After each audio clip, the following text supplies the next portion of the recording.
Welcome to Beyond the Stethoscope, where we explore the people, practices, and innovations shaping the future of healthcare in the greater Philadelphia area. As the temperatures drop and sidewalks get slick, winter brings more than just snow, it also brings a spike in orthopedic injuries.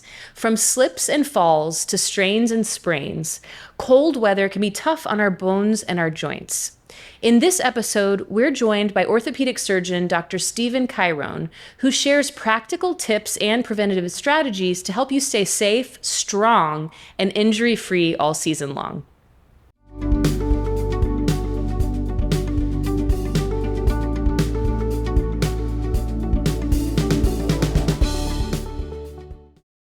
Dr. Cairone, thank you so much for joining us today. Thank you for having me. I really appreciate your time. I know you're very busy. If you wouldn't mind, before we get into our topic of the day, I'd love to hear a little bit more about your background and maybe how long you've been with Trinity Health Mid-Atlantic. Sure. So I grew up in the Montgomery County area, Horsham, Pennsylvania. I went to medical school at the Philadelphia College of Osteopathic Medicine. Mm-hmm. I then did my internship, my residency there, and a one-year spine fellowship at the University of Pennsylvania. As soon as I came out of my fellowship, I went to work at St. Mary Medical Center. Mm-hmm. I've been there for 20 years. I am a board-certified orthopedic surgeon, and I spend most of my time taking care of people with general orthopedic injuries, but most of my practice focus is spine surgery, both non-operative and operative treatments. Gotcha. So there's probably no typical day in your line of work, but what are some of the more common injuries that you typically see when it comes to, spine? So I see a lot of, garden variety, lumbar sprains, strains. You pick something up, you throw your back out, as well as a lot of radicular type complaints, both in the arms and the legs, meaning pain that goes down the arms, the legs that people may have a disc herniation for, or something that needs more aggressive treatment, more so than physical therapy, sometimes injections, sometimes surgery. 90% of all back pain, neck pain, arm pain gets better without surgery. But most of my practice now is geared towards taking care of the people that do need surgical intervention. Having said that, as a general orthopedic practice, we see a lot of everything. So we see every injury under the sun, whether it's a wrist fracture, ankle fracture, any bone fracture, any bony abnormalities, musculoskeletal tumor, hand, everything. Wow. Yeah, that really covers the gamut. Sure.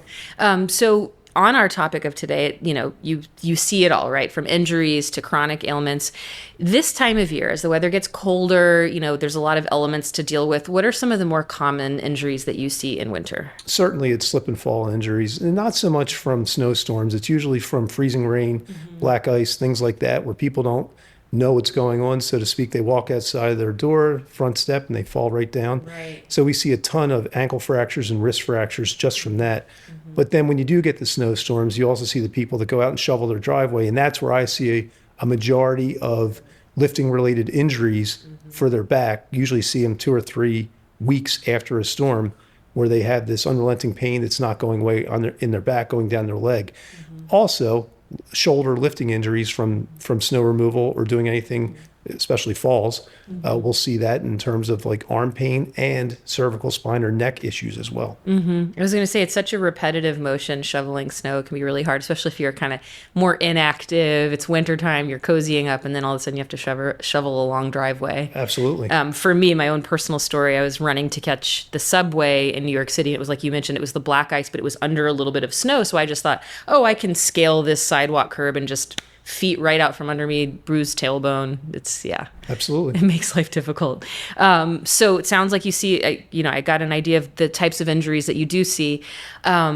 What would a treatment plan be like for some of the more common ones, like you said, like we were talking about the slips and falls on the black ice? Yeah, so I would say most people will come in if they have a complaint of pain in their back, going down their leg, or even just back pain, neck pain, start off with some x-rays and make sure there's no significant pathology.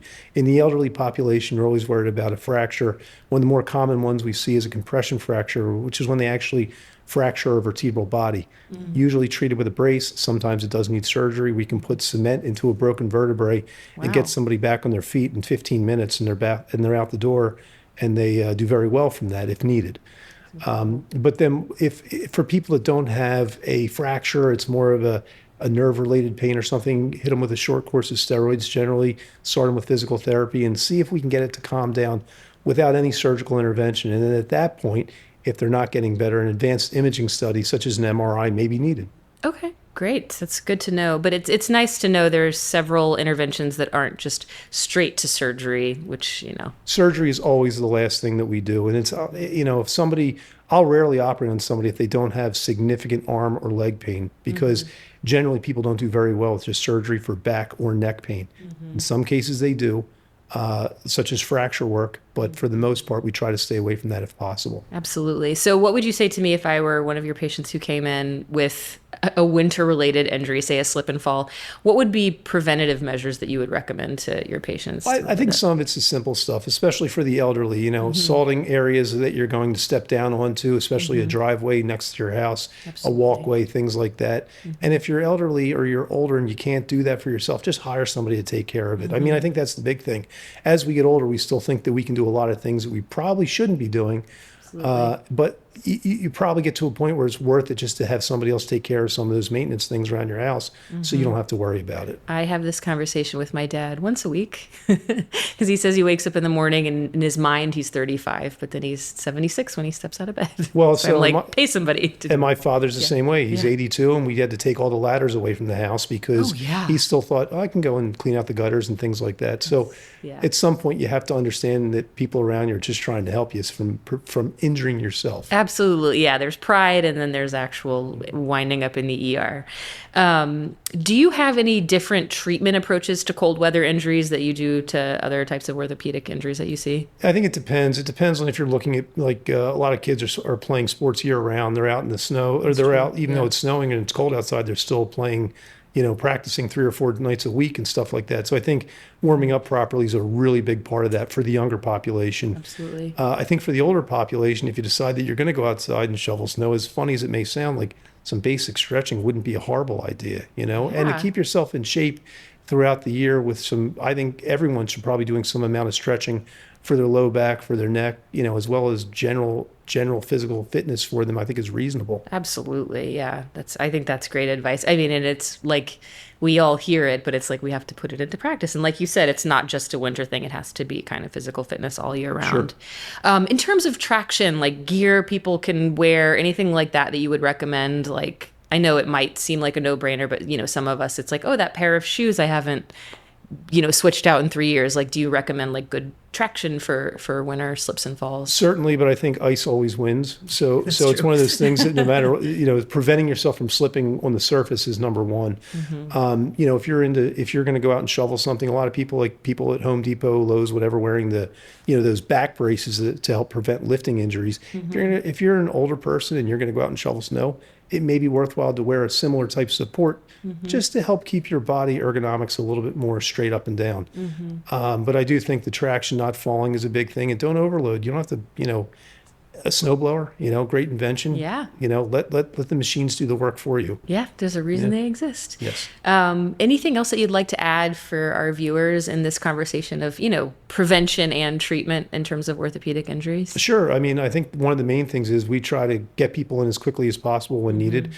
We have a great team of people, PAs, nurse practitioners, et cetera, that are there to help get people into the doors and get them appropriately triaged into the right provider. So I think, don't be afraid to reach out and make a phone call if you need something. Thank you for that. Yeah, that's very helpful. And thank you again. I know you're extremely busy. I appreciate you taking the time, because what's that saying about an ounce of prevention? It means a lot. Really, really rings true when it comes to orthopedic health. Thank you so much, Dr. Cairone. My pleasure. Thank you. Thank you. Winter may be beautiful, but it can also be risky if we're not prepared. As we have learned today, a few simple steps like proper footwear, warming up before activity, and staying aware of our surroundings can go a long way in preventing orthopedic injuries. If you happen to need an orthopedic specialist this winter, Dr. Cairone's practice information is in our description below. Thank you, as always, for tuning in to Beyond the Stethoscope. Don't forget to subscribe and follow Trinity Health Mid-Atlantic on social media for more episodes every other Thursday.